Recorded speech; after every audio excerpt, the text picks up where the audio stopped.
Good morning my dear students, how are you all.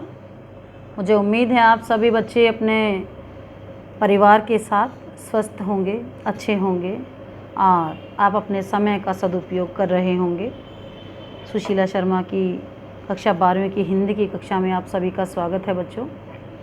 और आप लोगों को जो परियोजना कार्य दिया गया था आपने बहुत अच्छे से किया होगा और इस परियोजना कार्य के आधार पर ही आपको जो बोर्ड एग्ज़ाम्स में 20 मार्क्स दिए जाएंगे बच्चों, वो इसी के आधार पर होंगे। आपने जो होम असाइनमेंट आपको दिया गया था, कुछ एक प्रश्नोत्तर जिसमें थे, उन प्रश्नों को आपने बहुत ध्यानपूर्वक लिखा होगा और याद किए होंगे। यदि अभी तक किसी बच्चे ने वो कार्य नहीं किया है तो कृपया उस कार्य को आप अवश्य ही करें, क्योंकि ये जो प्रश्नोत्तर आपको दिए गए थे, जितना भी पाठ्यक्रम हमने अब तक किया था उसके आधार पर ही थे और ये प्रश्नोत्तर आपकी परीक्षा में बहुत ज़्यादा हेल्पफुल रहेंगे। और जो परियोजना कार्य था, उस परियोजना कार्य के आधार पर ही आपको 20 नंबर दिए जाएंगे। तो अभी तक यदि किसी बच्चे ने नहीं किया है तो कृपया उसको कर लीजिएगा। और माना कि समय थोड़ा सा कठिनाइयों भरा है, हम इसको कठिनाइयों भरा न कह करके इसको एक सकारात्मक समय भी कह सकते हैं। ये प्रकृति से जुड़ने का समय है, प्रकृति से जुड़ने का समय है ये। इसको हम सकारात्मक पहलू की तरफ यदि हम देखें तो प्रकृति हमसे बहुत कुछ कहना चाहती है। शायद प्रकृति हमसे थोड़ा सा रुष्ट है, और क्योंकि प्रकृति ने जितना हमें दिया उतना हमने उसका सम्मान नहीं किया। प्रकृति ने हमें इतनी अनमोल चीज़ें दी है, शायद हमने उनका सम्मान करना अच्छे से नहीं सीखा। और ये वही दौर है, वही समय है जब हमने अपने प्रकृति के साथ जुड़ना है, अपने प्रकृति को पहचानना है, जानना है। क्योंकि जिन गुणों की खान प्रकृति है, उन गुणों की खान एक मनुष्य भी है, क्योंकि हम प्राकृतिक हैं, उन्हीं गुणों की खान हम भी हैं। स्वयं परमात्मा ने प्रकृति को बनाया है, वही प्रकृति है, और हमें भी उसी ने बनाया है, तो हम उनसे दूर नहीं हैं। हम यदि थोड़ा सा ध्यान करें, मेडिटेशन करें और प्रकृति के साथ जुड़ें तो हम इस दौड़ धूप भाग की ज़िंदगी जो है उसमें भी हम बहुत सुकून पा सकते हैं। और शायद इसी सुकून के लिए प्रकृति ने हमें ये सब सबक दिया है कि हम अपने आप को जानें, पहचानें। और कहते हैं कि कठिन दौर में भी कुछ लोग ऐसे होते हैं जो इतिहास बनाते हैं। है समय नदी की बाढ़, है समय नदी की बाढ़, जिसमें दरखत जंगल बह जाया करते हैं। है समय बड़ा तूफ़ान कि जिसमें परवल पर्वत झुक जाया करते हैं। अक्सर ऐसे समय में कुछ लोग मायूस हो जाया करते हैं, लेकिन कुछ हिम्मत वाले लोग भी होते हैं जो इतिहास बनाया करते हैं। और हमारा युवा वर्ग, हमारे जो भावी पीढ़ी के जो बच्चे हैं, वो सब उन्हीं में से हैं जो इतिहास बनाते हैं। आप सब हमारे जो युवा पीढ़ी वर्ग के हैं, युवा वर्ग के जो बच्चे हैं, वो सभी इतिहास बनाने वाले बच्चों में से हैं। तो बच्चों, कठिनाइयों का दौर तो चला जाएगा, लेकिन इतिहास के पन्नों पर आपका नाम सदैव के लिए छोड़ जाएगा कि इन बच्चों ने या इस पीढ़ी ने इस दौर में भी अपने समय का सदुपयोग करके बहुत अच्छे कार्य किए। तो ये समय है अपने आप को जानने का, पहचानने का और अपने अंदर जो छिपी हुई प्रतिभा है उसको उजागर करने का। तो बच्चों, जितना हो सके अपने समय का सदुपयोग कीजिए। हमने अपने समय को यूं ही व्यर्थ नहीं गंवाना है, क्योंकि प्रकृति हमें स्वयं कहती है कि जो समय को व्यर्थ गंवाता है, जो समय को व्यर्थ गंवाता है उसको एक दिन मैं गंवा देती हूँ। तो अपने समय का सदुपयोग करना है, अपने समय को व्यर्थ नहीं गंवाना है। तो हर एक पल, हर एक क्षण आपके लिए आवश्यक है। और जितना आपके अभिभावक, आपके शिक्षक आप लोगों के लिए कर रहे हैं, उससे कहीं ज़्यादा वो आपसे उम्मीद करते हैं कि आप भी उतनी शिद्दत से, उतनी मेहनत से उन कार्यों को करें। तो तो आपका ये कर्तव्य बनता है ऐसे समय में कि अपने अभिभावकों की जो इच्छाएं हैं, अभिभावकों की जो उम्मीद हैं, उन पर खरे उतरें।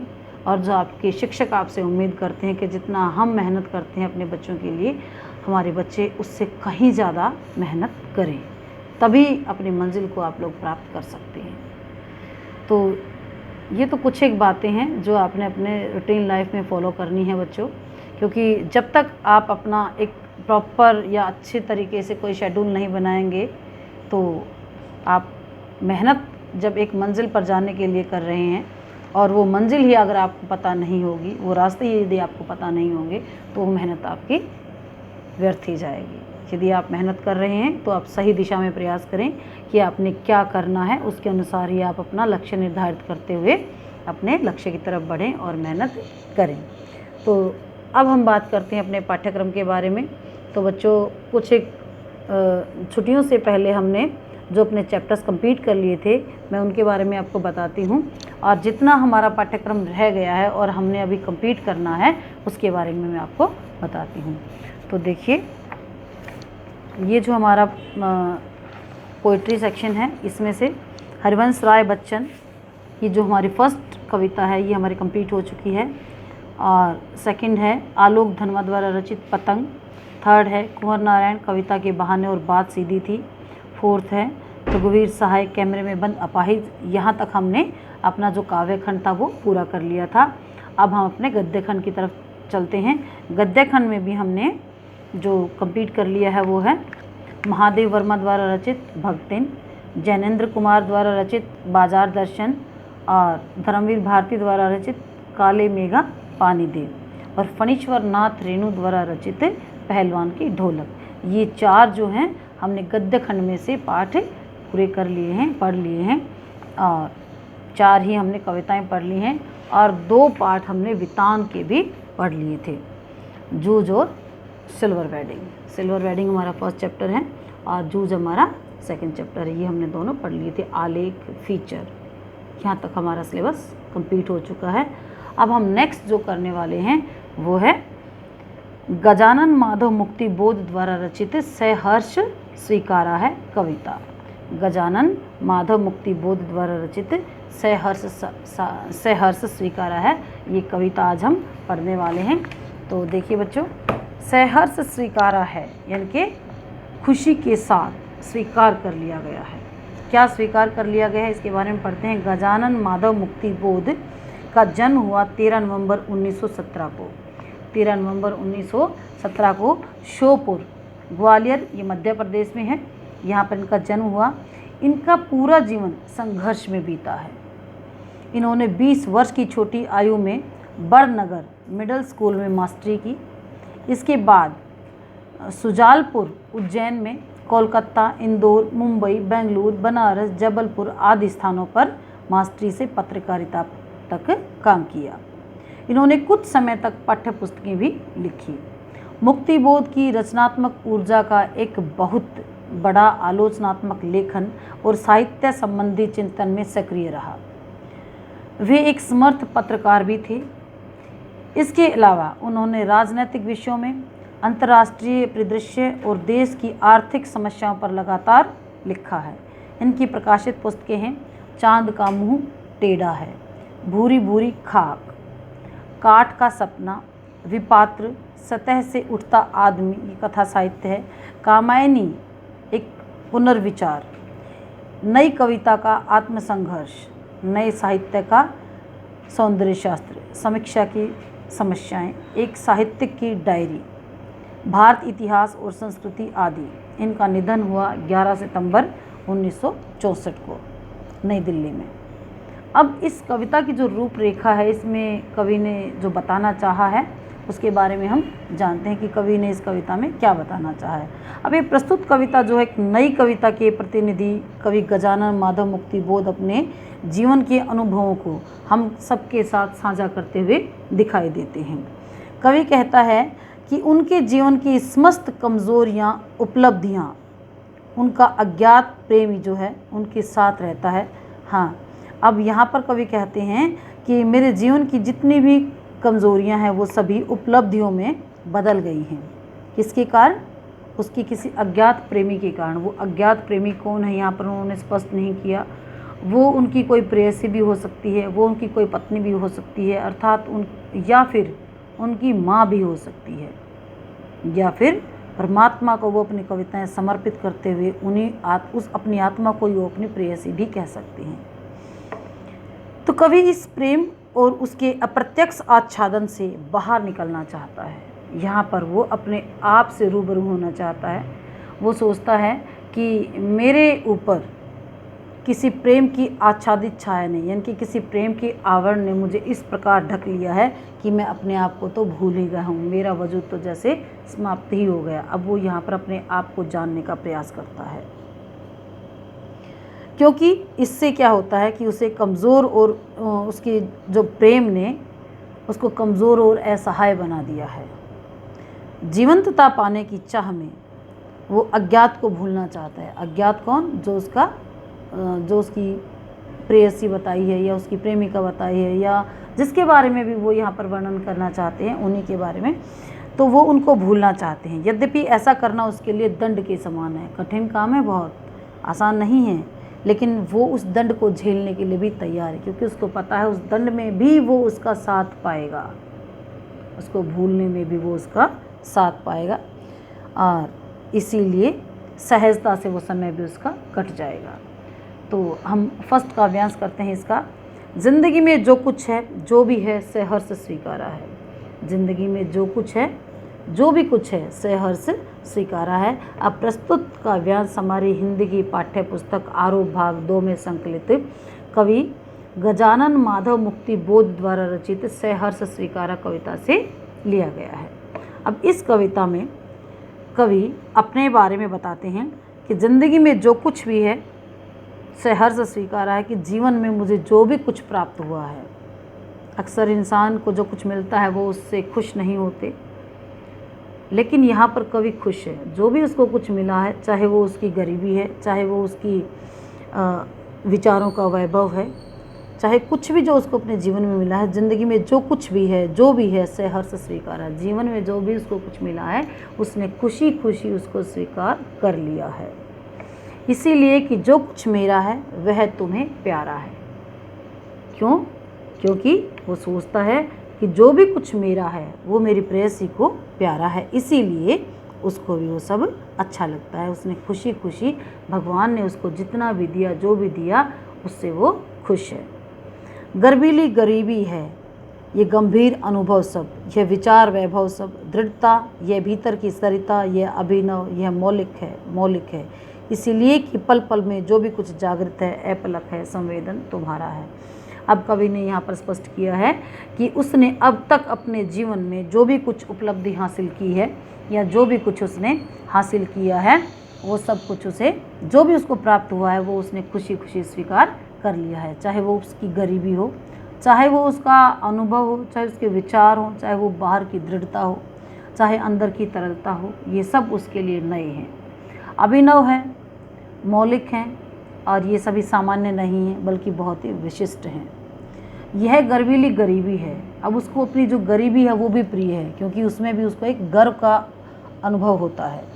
भले ही वो गरीब है, लेकिन उसमें भी उसको एक गर्व का अनुभव होता है, स्वाभिमान उसको महसूस होता है। इसमें भी भले ही वो गरीब है, लेकिन वो स्वाभिमानी है।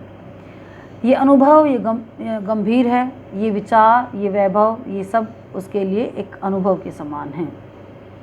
कवि इन सबको हर्ष के साथ, यानी कि खुशी के साथ स्वीकार कर रहा है, क्योंकि वह स्वयं को अपने प्रिय से अलग नहीं देखना चाहता,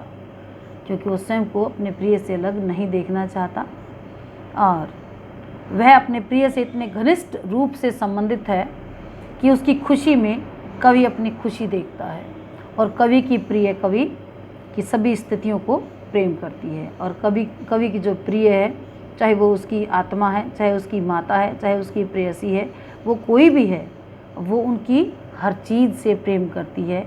इसीलिए कवि को जो भी कुछ उसके पास है वो सब से खुशी उसने स्वीकार कर लिया है। कवि कहता है कि उसके जीवन में प्रत्येक पल घटित होने वाली स्थितियाँ जागृत होने वाली भावनाएं सभी उसे हर्ष के साथ स्वीकार्य हैं, क्योंकि उसके साथ कवि की प्रिय की संवेदना जुड़ी हुई है। प्रिय की संवेदना की संलग्नता के कारण ही सभी स्थितियां कवि को प्यारी हैं। वो खुश है और खुशी खुशी उसने सब कुछ स्वीकार कर लिया है। जाने क्या रिश्ता है, जाने क्या नाता है, जितना भी उड़ेलता हूँ फिर भर आता है। अब कवि क्या कहता है यहाँ पर, न जाने उस प्रिया से मेरा कौन सा रिश्ता है, कौन सा नाता है, जितना भी मैं अपने मन में प्रेम भरता हूँ उतना ही प्रेम मेरे मन में फिर से उमड़ आता है। दिल में क्या झरना है, मीठे पानी का सोता है। अब कवि कहते हैं कि मेरे मन में क्या प्रेम का कोई स्रोत है, क्योंकि जितना भी मैं उस प्रेम रूपी जो जल है उसको मैं खाली करता हूँ उतना ही मेरे मन में फिर से वो प्रेम भर जाता है। इनकी कोई मीठे पानी का स्रोत शायद बह रहा है मेरे मन में, प्रेम रूपी स्रोत शायद मेरे मन में कुछ बह रहा है, ऐसा मुझे लगता है। मुस्काता चांद जो धरती पर रात भर, मुझ पर त्यों खिलता तुम्हारा ही वह चेहरा है। जिस प्रकार आसमान में चंद्रमा खिलखिलाता है या अपनी रोशनी चारों तरफ बिखेरता है, चंद्रमा अपनी रोशनी चारों तरफ यानी कि पृथ्वी पर बिखेरता है, वैसे ही तुम्हारे मुस्कुराते हुए चेहरे की जो खिलखिलाहट है वो हमेशा ही मेरे मन पर आच्छादित रहती है। तो इस कविता में जो है, इस काव्यांश से पता चलता है कि कवि का जो सर्वाधिक प्रिय एक अज्ञात व्यक्तित्व है, चाहे वो उसकी आत्मा है, चाहे वो उसका प्रेमी है, चाहे वो उसकी माँ है, चाहे वो अपने भगवान के प्रति पंक्तियाँ समर्पित करते हैं। यहाँ पर कवि ने ये स्पष्ट नहीं किया है, यहाँ पे उन्होंने कहा कि वो अज्ञात प्रेमी, तो चाहे जो भी है उसके लिए पूर्णतः ये समर्पित है। और ये एक मुक्त छंद कविता है, प्रश्न और संदेह अलंकार से इसको रहस्यात्मकता से सजाया गया है। और जैसे जाने का रिश्ता है, जाने क्या नाता है, दिल में क्या झरना है, मीठे पानी का सोता है आदि, ये सब जो है रचनात्मक और शब्दों का प्रयोग यहाँ पर किया गया है। गर्बीली गरीबी है, अब प्रविशेषण का प्रयोग यहाँ पर किया गया है, क्योंकि गरीब तो है लेकिन गर्बीली, अब गरीबी के साथ भी गर्बीली लगाया है, तो यहाँ पर प्रविशेषण का प्रयोग इन्होंने किया है। तो बच्चों, आज हमने काव्यांश 1 और काव्यांश 2 पढ़े हैं। हम नेक्स्ट लेक्चर में इस कविता को कंप्लीट करेंगे। तब तक के लिए आप अपना हॉलीडेज़ होमवर्क जो आपने अभी तक कंप्लीट नहीं किया है, कृपया उसको कंप्लीट कर लीजिएगा। और आज हमने जो ये कविता पढ़ी है, सहर्ष स्वीकारा है, इसके जितने भी पद्यांश हमने पढ़े हैं उसको ध्यान से पढ़िए और अपनी अभ्यास पुस्तिका में लिखने का प्रयास कीजिए। Thank you.